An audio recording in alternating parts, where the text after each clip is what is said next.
Layanan kita terhadap permintaan-permintaan pelanggan dengan respon yang cepat. Semua orang berharap dilayani dengan cepat agar kebutuhan dapat dipenuhi dengan segera dan keluhan-keluhannya dapat ditangani dengan segera. Nah, people ini, layanan ini juga sangat penting yang harus diperhatikan.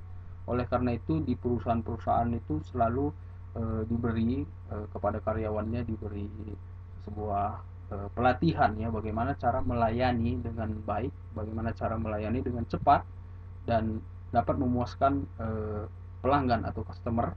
Jadi people ini atau sumber daya manusia ini sangat penting ya, pelayanan sangat penting, service ini sangat penting ya. Biasanya orang mencari sesuatu yang lebih cepat ya. Bapak pernah mengantri di sebuah bank ya, di sebuah bank di Indonesia ini, Bapak tidak sebutkan nama banknya, bisa berjam-jam ya. Padahal urusannya mungkin hanya 10 menit atau 15 menit, tetapi mengantrinya Bapak pernah mengantri sampai 3 jam. Nah, ini adalah menurut Bapak layanan dari people ini masih kurang ya. Layanan dari kecepatannya ini masih kurang diperhatikan ya. Mungkin seperti itulah. Inilah yang harus dibenahi oleh sebuah perusahaan. Nah, seperti itu ya. Sekarang kita masuk dalam perbedaan antara kebutuhan dan keinginan, karena nanti ada hubungannya dengan keinginan pasar global dari judul pelajaran kita. Jadi ada perbedaan antara kebutuhan dan keinginan. Ada yang tahu apa kira-kira bedanya kebutuhan dan keinginan? Mungkin kalian sudah cukup paham ya, tetapi secara kalimat Bapak akan perjelaskan. Kebutuhan itu tidak lepas dari kehidupan sehari-hari ya. Kalau keinginan, segala kebutuhan lebih terhadap barang ataupun jasa yang ingin dipenuhi setiap manusia pada suatu hal yang dianggap kurang. Nah, keinginan tidak bersifat mengikat dan tidak memiliki keharusan untuk segera dipenuhi. Nah, ini adalah bedanya kebutuhan dan keinginan ya.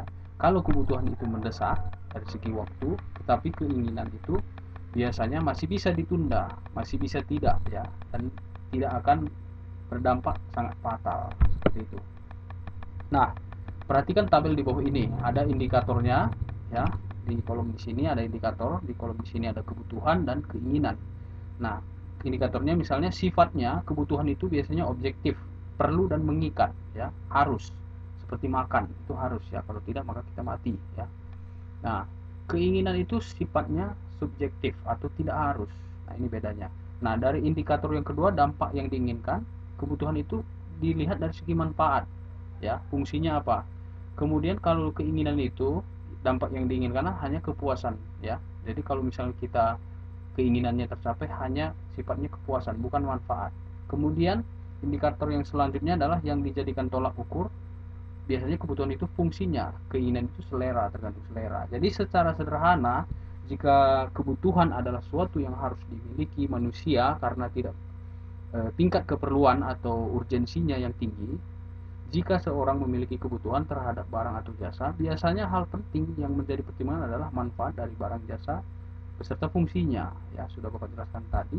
Sedangkan keinginan, posisinya di sisi lain biasanya bersifat subjektif, tidak terlalu berpengaruh terhadap kelangsungan hidup seseorang. Ya, kalaupun tidak ada, tidak mati ya.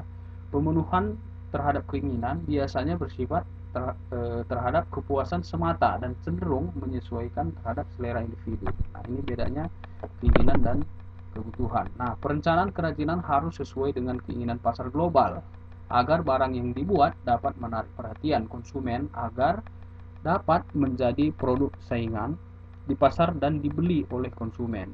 Nah, ini ada contoh kerajinan berdasarkan kebutuhan dan keinginan adalah yang pertama, nanti kalian coba, nanti kalian searching, browsing tiga ini.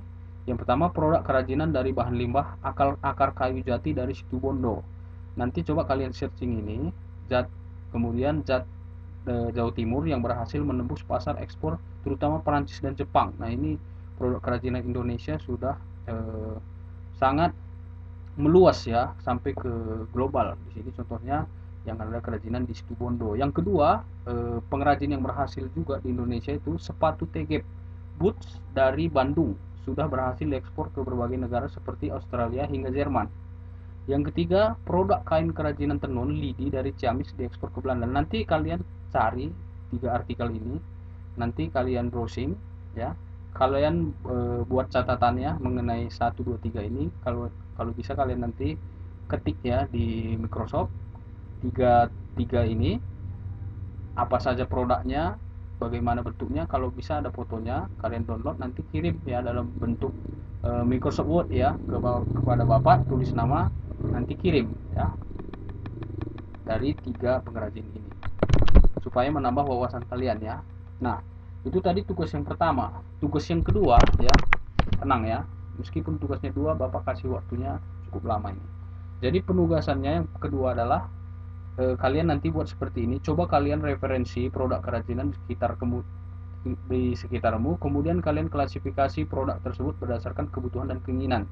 Tulis kerajinannya, misalnya pot bunga itu apakah kebutuhan atau keinginan. Nanti tulis kalian semua di sini sebanyak-banyaknya, lalu ditulis di buku catatan, lalu nanti seperti biasa foto dan kirim ke WA pribadi bapak, tulis nama, dan yang bagian E ini juga kalian kerjakan ya. Kerjakan soal nomor 1 sampai 5. Cukup jelas ya, nanti kalian bisa lihat di internet jawabannya, bisa juga lihat di buku paket kalian. Mungkin untuk pertemuan kita hari ini cukup sekian. Terima kasih untuk kerjasama dan perhatiannya. Jika ada yang mau ditanyakan nanti bisa WA ke pribadi bapak, dan bapak tunggu tugasnya untuk tugas pertama minggu ini, untuk tugas kedua masih bisa untuk minggu depan. Jadi tolong dikerjakan sebaik mungkin. Akhir kata, juah-juah, manbata.